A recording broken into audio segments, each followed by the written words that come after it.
Bienvenidos a la clase Organización de la atención del paciente con ACV. Soy Patricio Sandoval, profesor del Departamento de Neurología de la Pontificia Universidad Católica. El ACV es una patología tiempo-dependiente, por lo que su atención requiere de una coordinación expedita, extra e intrahospitalaria. Esta clase contará de 4 partes: cadena de supervivencia, niveles de atención, código ACV y nuevos modelos de organización. Cadena de supervivencia. ¿Por qué es necesario organizar la atención del paciente con ACV? El ACV es una patología tiempo-dependiente. Hay que actuar rápido. Recordemos que tiempo es cerebro. Un sistema organizado de cuidado de ACV reduce la mortalidad en un 2 a 3%, donde adicionalmente tiene impacto en reducir discapacidad, mejorar calidad de vida, aumentar la eficiencia del uso de los recursos y disminuir el costo de la atención de salud del ACV tanto para pacientes, aseguradores como para el Estado. Hablamos de una verdadera cadena de supervivencia, donde existe una serie de acciones a realizar de manera secuencial y coordinada, tanto en el ámbito extrahospitalario como intrahospitalario. Esta cadena parte con el adecuado reconocimiento de los síntomas y signos del ACV, la activación de una llamada a un servicio de rescate con el transporte rápido y oportuno prenotificado a un centro hospitalario. Una vez en el centro hospitalario, debe existir un triage preferente para estos pacientes, donde son evaluados en el servicio de urgencia, se solicitan los análisis pertinentes, se activa el código ACV, donde el paciente es evaluado por un equipo de neurólogos que hacen un diagnóstico preciso y una toma de decisiones terapéuticas oportunas, como por ejemplo la administración de trombolíticos intravenosos. El rol de los sistemas de rescate es fundamental en la cadena de supervivencia. Estos deben realizar el ABC, es decir, proveer una vía aérea permeable, asegurarse de que haya una adecuada respiración y circulación y aportar oxígeno si fuera necesario. Se aplica la escala de evaluación prehospitalaria de Cincinnati, que reconoce rápidamente si el paciente es o no sospechoso de un ACV.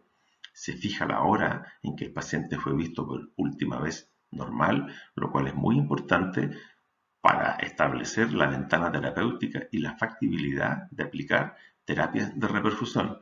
Se transporta al paciente, idealmente con algún familiar o testigo que pueda hacer un relato fiel de las condiciones en que fue encontrado el paciente. Se informa al hospital receptor en lo que llamamos la prenotificación y realiza un hemoglucotest que puede descartar algunos simuladores como lo es la hipoglicemia. La escala de evaluación prehospitalaria de Cincinnati es muy fácil de aplicar. Se le pide al paciente que sonría, que levante los brazos extendidos hacia el frente y que repita una frase sencilla. Con una falla de 3, el paciente tiene un 72% de probabilidad de estar cursando con un ACV. Con 2 de 3, un 85% y con 3 de 3, sobre el 95%. Así, este instrumento permite detectar rápidamente a los pacientes que están sufriendo un ACV y trasladarlos oportunamente a un centro asistencial. Segunda parte, niveles de atención. Según su capacidad resolutiva en el manejo del ACV, los centros hospitalarios pueden clasificarse en 3 grandes grupos.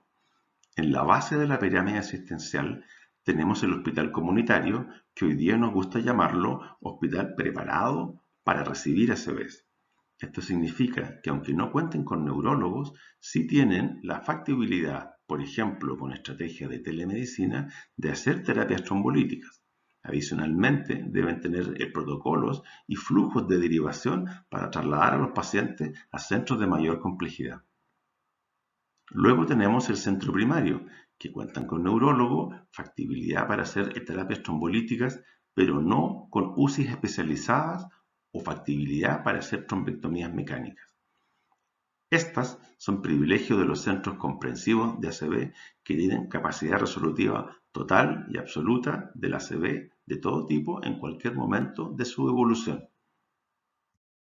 En esta diapositiva podemos ver un paralelo entre un centro primario y un centro comprensivo de ACV. Los centros primarios pueden manejar la gran mayoría de la patología isquémica, salvo aquellos casos que requieran de una cranectomía descompresiva o de una trombectomía mecánica, ya que respectivamente van a necesitar de neurocirugía, de una UCI de neurología y de neuroradiología intervencionista. Los centros primarios son centros que reciben y que pueden trasladar pacientes a centros de mayor complejidad, mientras que los centros comprensivos son aquellos que funcionan como centros de referencia para aquellos de menor complejidad. En esta tabla se resumen las principales características que tienen los distintos niveles de atención, donde se agrega una cuarta, los TSC, o centros con capacidad para hacer trombectomía, cuyo sello distintivo es justamente la factibilidad para hacer este tipo de tratamientos no teniendo todos los atributos que tiene un centro comprensivo. Luego, también son derivadores hacia estos de patología hemorrágica, como por ejemplo un aneurisma cerebral roto. Los distintos niveles asistenciales deben organizarse en un funcionamiento en red, lo que llamamos stroke networks.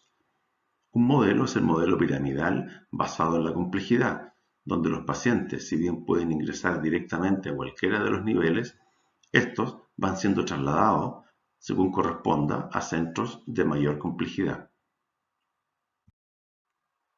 Otra forma de organización en red es el modelo Hub and Spokes, es decir, con un centro único de mayor complejidad del tipo comprensivo, hacia donde, de manera radial, son trasladados los pacientes en base a un criterio no solo de complejidad, sino que también geográfico. Según las guías de la Asociación Americana de ACV, dependiendo de la gravedad del paciente, el tiempo de evolución y su ubicación geográfica, este debe ser evaluado en distintos niveles de atención según corresponda. El paciente con riesgo vital debe ser estabilizado en el centro hospitalario más cercano, independiente de la complejidad de este. Posteriormente se evaluará si corresponde o no trasladarlo a un centro de mayor complejidad. El paciente que se encuentra fuera de ventana para trombolisis intravenosa con más de 6 a 8 horas debe ser trasladado a un centro primario o comprensivo dependiendo de la distancia que se encuentre de estos. Si el paciente está a menos de 15-20 minutos, debe ser trasladado a un centro comprensivo. Si el paciente está siendo atendido ya en un hospital comunitario habilitado para atender pacientes con ACV, debe ofrecérsele estrategia de telemedicina para evaluar la factibilidad de hacer trombolisis intravenosa. Posteriormente se verá, según corresponda, si debe o no ser trasladado a un centro de mayor complejidad.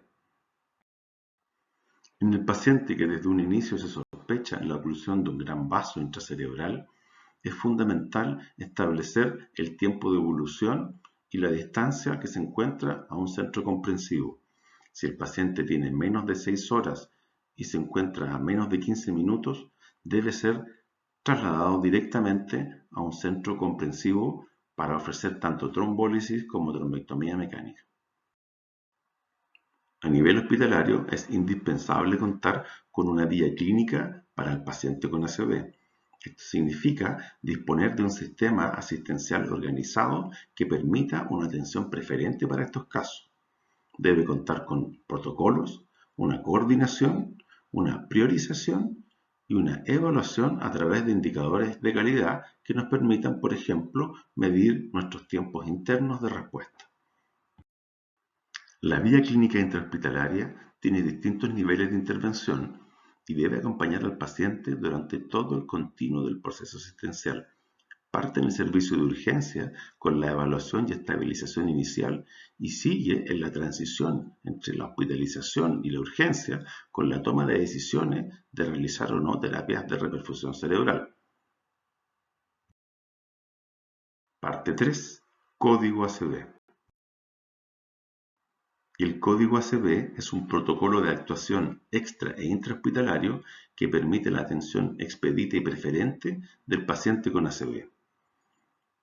En el caso nuestro, el código ACV intrahospitalario, hemos definido que se debe activar ante la presencia de un déficit neurológico focal de inicio súbito y que tenga menos de 12 horas de evolución. Este último punto es controvertido, ya que hay pacientes que incluso hasta 24 horas después todavía pueden beneficiarse de terapias de reperfusión. El código consiste en llamar inmediatamente al neurólogo de turno o al centro de referencia informando que hay un paciente que va en traslado con sospecha de ACV. Los objetivos del código ACV son aumentar el número de terapias de reperfusión, acortar los tiempos de respuesta y disminuir secuelas neurológicas. En sus componentes tiene que tener un responsable o encargado, un protocolo escrito con un flujograma definido, unidades y vías clínicas preferentes involucradas en la atención de estos pacientes, definir indicadores de calidad y hacer capacitación del tipo educación continua. Una vez que el paciente se encuentra en el servicio de urgencia, debe activarse el código ACV intrahospitalario. La primera pregunta que nos hacemos es si el paciente es beneficiario o no de una terapia de reperfusión, ya que esto condiciona todos nuestros tiempos de respuesta. El paciente debe ser evaluado de forma rápida y expedita, de manera clínica y con una neuroimagen, pudiendo establecer 4 posibles escenarios: que tenga una hemorragia subaracnoidea, una hemorragia intraparenquimatosa, un infarto encefálico u otros diagnósticos. Siguiendo con la vía clínica intrahospitalaria, una vez internado el paciente, debe realizarse un estudio etiológico e iniciar de forma pronta y oportuna la rehabilitación, para posteriormente planificar su alta para el seguimiento y rehabilitación extrahospitalaria. Una vez que el paciente es dado de alta, el seguimiento debe realizarse en el policlínico cerebrovascular. Aquí debe terminar de diseñarse la mejor estrategia individualizada de prevención secundaria para evitar la recurrencia de un nuevo ACV. Adicionalmente, debe evaluarse el riesgo vascular global del paciente, considerando otros órganos blancos como el sistema cardiovascular y vascular periférico. Otro aspecto importante a considerar en el seguimiento del paciente con ACV es el manejo de complicaciones. Estas pueden ser neurológicas, como una vejiga neurogénica, espasticidad o dolor central, o no neurológicas, como un hombro doloroso, problemas de tránsito intestinal o riesgo de caídas. No obstante, lo más importante en el seguimiento del paciente con ACV es la educación al paciente y su familia, en aspectos de autocuidado, de cómo disminuir la recurrencia y de cómo prevenir complicaciones. No menos importante es realizar consejería, por ejemplo, con respecto a temas previsionales. 4. Nuevos modelos de organización. Los avances tecnológicos en sistemas de telecomunicaciones y de transporte, y por otra parte, las dificultades de la vida en grandes ciudades con zonas altamente pobladas y tránsito lento, deben hacernos diseñar otras estrategias con nuevos modelos de organización que nos permitan hacer una atención más expedita a los pacientes con ACV. Un buen ejemplo es el programa de tele-ACV en Chile, el cual ha permitido reducir la brecha asistencial y hacer tratamientos trombolíticos en hospitales comunitarios con estrategias de telemedicina.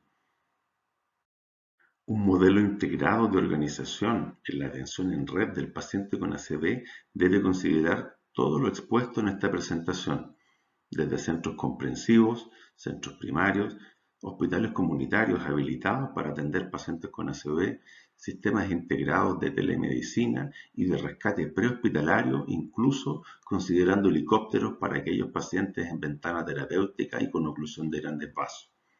Hoy existen 2 grandes escuelas, la del Mothership, que es llevar directamente a los pacientes a un centro de alta complejidad, y los sistemas Driven-Chip, que lo trato primero con el trombolítico y luego lo derivo al hospital de alta complejidad como centro comprensivo.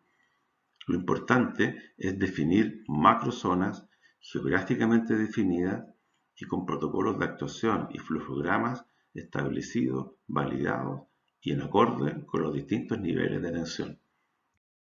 Finalmente, algunos consejos a la hora de desarrollar un centro de ACV. Lo primero es conocer bien el sistema ya existente. Luego, armar el equipo interdisciplinario. Buscar aliados en la administración del hospital. Aprender a manejarse con recursos limitados y no esperar tener todo para partir. Asociarse con el servicio de urgencia siempre es clave. Confiar en el propio entrenamiento, evitar el aislamiento, tener una muy buena comunicación, aprender juntos, motivarnos juntos y así desarrollar las mejores estrategias para ayudar a nuestros pacientes. Como ideas finales, quiero transmitirles lo siguiente. Existe la necesidad de atención organizada, pre- e intrahospitalaria del paciente con ACV en distintos niveles de atención dependiendo del grado de complejidad del centro y del paciente. La existencia del código ACV y vías preferenciales intrahospitalarias favorece el tratamiento precoz y oportuno del paciente con ACV. La tecnología debe favorecer nuevos modelos de asistencia y organización como la telemedicina para disminuir las brechas de atención. La revolución provocada por la trombectomía mecánica y la ventana extendida obliga a repensar los sistemas de organización y diseñar nuevos modelos que mejoren el acceso. Como ideas finales, quiero transmitirles lo siguiente. Existe la necesidad de atención organizada, pre- e intrahospitalaria del paciente con ACV en distintos niveles de atención dependiendo del grado de complejidad del centro y del paciente. La existencia del código ACV y vías preferenciales intrahospitalarias favorece el tratamiento oportuno y precoz del ACV. La tecnología debe favorecer nuevos modelos de asistencia y organización como la telemedicina para disminuir las brechas de atención. La revolución provocada por la trombectomía mecánica y la ventana extendida obliga a repensar los sistemas de organización y diseñar nuevos modelos que mejoren el acceso.